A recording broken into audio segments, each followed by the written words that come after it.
यहाँ भी अल्लाह की कुदरत मौजूद है।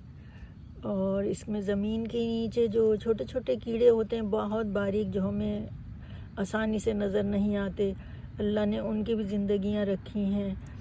अगर हम उनको भी कुछ फीड करें, कुछ खिलाएं उनको, तो वो भी अल्लाह के तरफ से शुक्र करते हैं और नेमतें देते हैं। और ये इनको हम देना चाहिए है चीनी, आटा और ये मीठी चीज़ें ज़मीन के नीचे बारीक, बहुत ही अल्लाह की मासूम मखलूक है, उसके लिए देते हैं।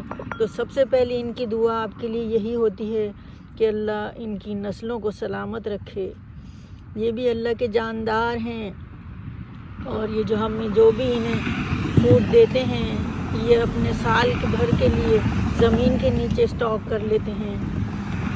अल्लाह की मखलूक है, हमें इनका भी ख्याल रखना चाहिए। तो दुआएं देते हैं, सलामती रहे आप सबके घरों में, इनका भी ख्याल करना चाहिए। ये ज़मीन के नीचे रहते हैं, बहुत ही बारीक कीड़े जो मुश्किल से नज़र आते हैं। ये देखें।